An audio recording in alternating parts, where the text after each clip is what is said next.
E a dívida do Corinthians com o Memphis Depay acaba de ultrapassar 40 milhões de reais. Vídeo de hoje do canal do Nicola te explica em detalhes essa pendência. Últimas de mercado, bastidores e finanças. Fala aí, pessoal, sou Jorge Nicola, bem-vindos a mais um vídeo do canal. Sempre bom ter vocês por aqui. Sem perder tempo, pedir para deixar like, se inscrever no canal e ativar as notificações antes das notícias. Hora de te atualizar sobre a dívida do Corinthians com o Memphis Depay. E por conta do não pagamento das luvas do mês de março, a pendência do Timão para com o atacante holandês alcançou 40 milhões de reais. Eram 35 milhões depois do título da Supercopa do Brasil. Você vai lembrar que qualquer taça conquistada pelo Memphis com a camisa do Corinthians lhe garante cerca de 5 milhões de reais. São 4 milhões 725 mil livres de impostos. Com toda a tributação, o Corinthians tem de colocar nos caixas do Memphis Depay, ou tem um custo de algo na casa dos 5 milhões de reais por taça. Eram 35 milhões. Com essa luva do mês de março que não foi paga, a dívida já alcançou 40 milhões de reais. Aí você deve estar se perguntando, Nicola, mas que número gigante é esse? Ele é fruto de uma série de pendências, com pagamentos de luvas, com pagamentos de prêmios e bônus. O Memphis Depay tem direito a bônus por jogos, por gols e assistências, além de títulos. E tudo isso somado se transformou num enorme problema. Importante registrar que o contrato do Memphis termina na metade do ano e o Corinthians tem adiado a discussão da renovação. A avaliação do presidente Osmar Stabile e companhia, embora isso não possa ser dito de forma pública, é de que é inviável manter o Memphis Depay em qualquer condição parecida à do atual contrato. Os responsáveis por acertar esse acordo, inclusive, são tratados no Corinthians como muito maus gestores, porque fizeram um contrato extremamente benéfico ao atleta e que dá prejuízos ao clube. Memphis precisaria aceitar uma redução estratosférica para sua permanência no timão. Em relação à dívida, o Corinthians promete começar a pagar essas pendências assim que se resolver com o Tajeres, clube argentino de quem o Corinthians comprou o Rodrigo Garro. A saideira sobre o Corinthians, muita gente perguntando por que o Lingard ainda não foi anunciado.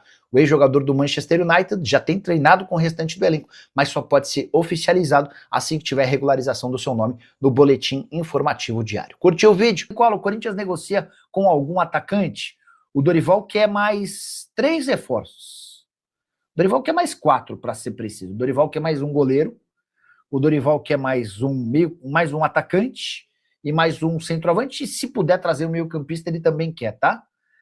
O Dorival é bem pidão. A diretoria do Corinthians tem encontrado dificuldade. Deixa eu até atualizar uma coisa importante. Hoje não, nos últimos dias tem surgido uma série de especulações envolvendo goleiros, né? O Corinthians recebeu a sugestão do Neto, goleiro que pertence ao Botafogo. O Bruno Bertinato, que joga na Portuguesa, foi observado e agradou.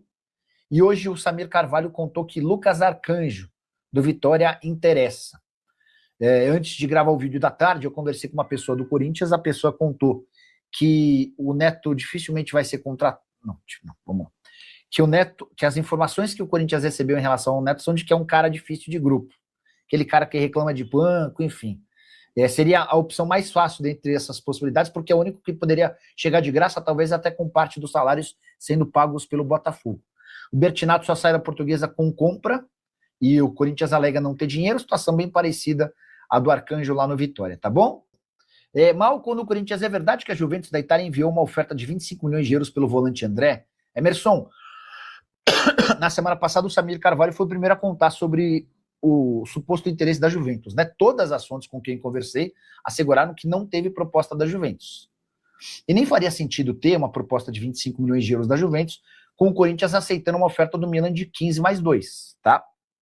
Sobre o Malcom, o Careca Bertalha, cara super gente boa, ele tem um blog do torcedor do Corinthians no GE, enfim, o Careca estava contando que no último dia da janela de transferências, na terça-feira, que o Corinthians estava tentando a contratação de um atacante que poderia mudar o patamar. E aí muita gente imaginou, que era no mundo árabe, inclusive, muita gente imaginou que esse reforço seria o Roger Guedes. Aí, no fechamento do dia, sem acordo, sem avançar nessa negociação, o Roger Guedes, o Careca veio a público para dizer que o alvo era o Malcom, tá? Cara, o Careca não tem nenhum motivo para ficar inventando, nem é o tipo de perfil dele falar sobre negociações e mercado. Mas eu fui tentar checar com uma pessoa próxima ao Malcom, e a pessoa disse que hoje a maior possibilidade para o Malcom é de renovar o contrato. Ele tem vínculo até junho do ano que vem e já tem uma proposta do Al Hilal para que ele fique lá por mais 2 anos, tá? O Malcom ganha 9 milhões de reais por mês, é titular absoluto, o time briga por títulos, enfim. Não tô botando muita fé de que essa história possa avançar, não. Beleza? Sugere Matheus Magalhães no Corinthians, já teve interesse. Alan, aí vai esbarrar naquela necessidade de investimento, né? O Matheus é bom goleiro, tá jogando no Slavia Praga. Deixa eu ver se o Slavia ganhou hoje. Acho até que apostei no Slavia. Matheus Magalhães. Não é Slavia Praga, não. É Cruz Vermelha, tá? Deixa eu ver se ele jogou hoje. O time, eu não apostei, não, mas o time dele venceu 2-0. O Radnik Kragujevic. Nossa, difícil pra caramba. Mas ele jogou. Certamente para contratá-lo, é que ele tem contrato só até junho de 27, então talvez desse para amarrar um pré-contrato. Nome interessante. Só para quem está chegando agora, na audiência rotativa do YouTube, eu contei no início da live que hoje um dirigente do Corinthians meio que descartou 3 nomes, né? O Neto seria o mais fácil, porque o Botafogo tá louco para colocá-lo em outro clube, talvez até ajudando com parte dos salários, mas o Corinthians recebeu informações de que o Neto no dia a dia é meio complicadinho. Sobre o Bruno Bertinato, que é goleiro da Portuguesa, e o Lucas Arcanjo, que é goleiro do Vitória, esses são considerados muito caros. Caros não é que são muito caros, há necessidade de investimento de dinheiro. E dessa maneira fica difícil para imaginar algum negócio, tá bom? Que mais? É verdade que o Neto quer jogar no Corinthians por aí. Sandro, tô para te dizer que seria o nome mais fácil, porque o Botafogo tá louco para se livrar dele e pro Neto seria interessante. Até porque o Hugo Souza não dá para cravar que fica até o fim da temporada. Só que o Corinthians, e essa é a informação importante, o Corinthians recebeu ou apurou no mercado que o Neto no dia a dia não é um cara muito fácil. Um cara, enfim. Nicola, outra questão. Você acha que o Memphis fica até a Copa ou renova o contrato no Timão no atual momento? Quero que saia. Não está fazendo nada e muito caro. O Corinthians tem afirmado, até para não ficar muito chato, que vai tratar sobre a renovação do Memphis num futuro não tão distante. A ideia é definir o futuro dele antes da Copa do Mundo. Mas que nesse momento a prioridade é a solução do impasse com o Rodrigo Gal e o Tadjeres. Sabe quantos gols o Memphis Depay marcou na atual temporada? Vou dar uma dica: 9 jogos. Nenhum gol marcado. E uma única assistência no Campeonato Paulista. A verdade é que o Memphis, que jogou muito bem em 2024, foram 7 gols e 4 assistências em 14 jogos. Foi bem em 2025, com 12 gols e 10 assistências em 51 jogos. Na temporada de 26, o Memphis tem sido uma negação. E a impressão que eu tenho é de que isso passa muito pela vontade do Memphis em se preparar no Corinthians para a Copa do Mundo. E o Corinthians vai ou não contratar vários dos goleiros que têm sido especulados? Antes de gravar esse vídeo, consultei uma fonte importante no Timão e trago a resposta para vocês. Os 3 nomes mais especulados nos últimos dias: Neto, do Botafogo, Bruno Bertinato, da Portuguesa, e agora mais recentemente do Lucas Arcanjo, do Vitória. Quero começar falando sobre o Neto. A informação que eu tive é de que o negócio seria o mais simples de todos. O Botafogo não quer contar com um atleta que tem currículo importante e topa emprestá-lo sem custos ao Timão até dezembro. E com mais um detalhe: o Botafogo até ajudaria com parte dos salários, ele ganha 700 mil mensais. Só que o Corinthians foi levantar informações e ouviu que o Neto não é um cara muito bom no dia a dia, o cara de grupo costuma reclamar, quer ser titular absoluto, e existiu essa preocupação. Não está descartado, mas nesse momento o Corinthians não tem uma posição formada sobre o jogador. Em relação a Bruno Bertinato, o atleta interessa ao Corinthians, ao Bahia e a um outro clube da Série A. O grande problema é que o Corinthians não está disposto a gastar para comprar o atleta. Bruno Bertinato está praticamente descartado. Em relação a Lucas Arcanjo, Vitória só aceita negociá-lo com compensação financeira. Contrato até 2028, ouvi de um dirigente do Corinthians que trata-se de uma cavada e não haverá negócio. Só para arrematar, 2 boas notícias: Yuri Alberto treinou normalmente com o grupo nessa quinta-feira e Zaccaria Labiad, meio atacante marroquino indicado por Memphis Depay, está totalmente liberado e à disposição do técnico Dorival Júnior. Hora de falar sobre André, o volante do Corinthians, que esteve muito perto de se mudar para o Milan. Você tem a mínima ideia de quanto ganha o André? posso assegurar que ele é dono de um dos menores salários no elenco alvinegro, R$ 56 mil mensais. Até por isso, sua multa em território brasileiro é de, entre aspas, apenas 112 milhões de reais. Esse valor equivale ao salário vezes 2 mil. Ah, preciso contar também que na última renovação de contrato, o Corinthians acabou cedendo 30% dos direitos econômicos ao atleta, tudo porque não tinha os 4 milhões de euros, perdão, 4 milhões de reais que o Diogo Silva exigia. Então, para te explicar como é que funcionou. O André vinha em crescimento, em melhoria, estava jogando bem nas categorias de base, foi chamado antes de chegar ao time principal. E aí discutiram a possibilidade de uma luva. O Diogo Silva, representante do atleta, pediu 4 milhões de reais. O Corinthians alegou que não tinha esse dinheiro. A partir daí, o empresário e os dirigentes começaram a discutir qual seria o percentual que seria repassado do Corinthians para o jogador. Combinou-se esses 30%. E é exatamente por conta desses 30% que dificilmente o Corinthians vai conseguir uma venda nos moldes que gostaria. A última proposta feita pelo Milan, e que quase foi aceita, garantiria ao Timão 15 milhões de euros fixos, mais 2 milhões de euros em bônus. A nova pedida do Corinthians, por sua parte, é de 22 milhões de euros. A gente está falando de uma diferença de 5 milhões de euros em relação à última proposta feita pelo time italiano. Só para completar, em relação ao Corinthians, Lingard fez seu primeiro treino com bola, com o restante do elenco do Corinthians, nessa quarta-feira. O anúncio de sua contratação deve acontecer assim que toda a documentação estiver regularizada. O fato de ser estrangeiro demanda um pouco mais de tempo. O Anderson José, o trabalho do Marcelo Paz está quase perfeito. Só falta encontrar clubes para Alex Santana e Pedro Raul. Pois é, entre os feitos do Marcelo, está conseguindo negociar o Félix Torres, economia de 350 mil reais por mês no empréstimo para o Internacional. A saída do Kaká, o Corinthians conseguiu se livrar dos 400 mil mensais que pagava a ele, e a saída do Héctor Hernandes, que ganhava outros 400 mil. Esses dois que você citou são de fato jogadores caros e que não fazem muito parte dos planos. O Alex Santana em especial, né? Que nem treinar com o restante do elenco ele tem treinado. Quem é Arthur? Pergunta os guris. Arthur é aquele ex-jogador da seleção, de Barcelona, de Juventus, e que hoje veste a camisa do Grêmio. Muito bom meio-campista, tá? Everton Leandro falando sobre o Verdão. Nicole Neto, vem pro Corinthians por aí. Já mandei mensagem, deixa a pessoa me responder, eu já atualizo vocês. Combinado? Emerson Lopes perguntando quando é que o Lingard vai ser apresentado no Timão. A impressão que eu tenho é de que tudo está associado à questão do visto de trabalho, né? Para que ele possa ser registrado e a partir daí possa ser anunciado. Qual a data de início da Série B? Pergunta do Matheus Sena.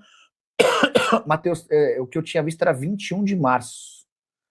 21 de março. Por exemplo, o Ceará estreia na Série B contra o São Bernardo, dentro de casa, tá? Se for essa que eu já tinha lido. Sandro Santa Cruz, o Malcom comprou uma casa em São Paulo, por aí com o Marcelo Paz, se ele vem por empréstimo. Sandrão, eu não vou dizer qual a pessoa da família do Malcom me mandou áudio hoje, mas essa pessoa assegurou que não tem nenhuma chance de o Malcom voltar. O Malcom tá super bem lá e deve renovar o contrato no Al Hilal. E ele já tinha casa em São Paulo, tem casa no Guarujá, um cara super identificado com o Corinthians e com a cidade de São Paulo, tá? Lucas Arcanjo, Vitória no Corinthians. Danilo, eu tô esperando a resposta em relação ao Neto, e aí vou emplacar mais esse nome, tá? E o Corinthians pode mesmo fechar com o Malcom? Boa, Isaac, vamos falar sobre isso? O Careca Bertalha, cara bem gente boa, ele é influenciador e trabalha falando sobre o Corinthians, né?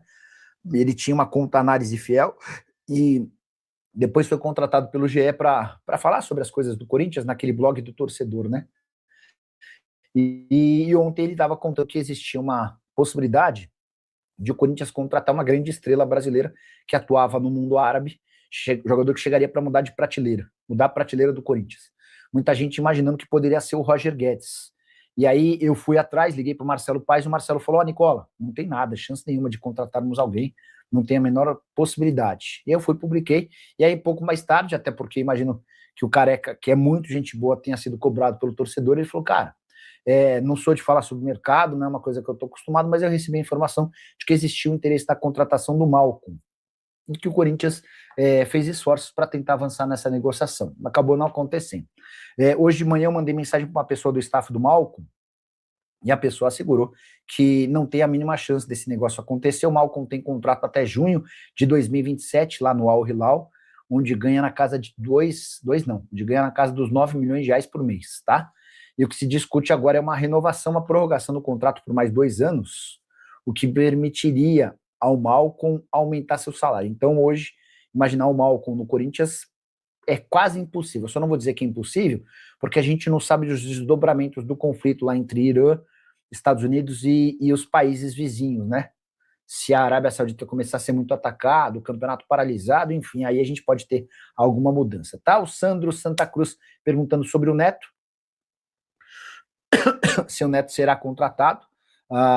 Vou mandar mensagem, vou tentar avançar alguma coisa nesse sentido e conto para vocês, tá? Deixa eu só mandar mensagem aqui, e aí a gente aguarda pelos desdobramentos. Só um minutinho, peraí.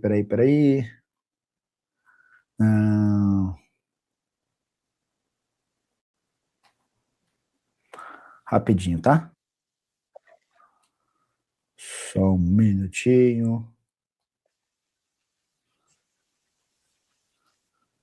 Peraí.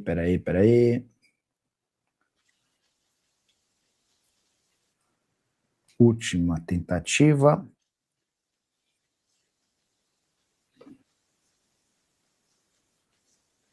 Vamos lá. Tentando avançar. Tentando avançar para vocês aqui, ó. Nessa história aqui, só um minutinho.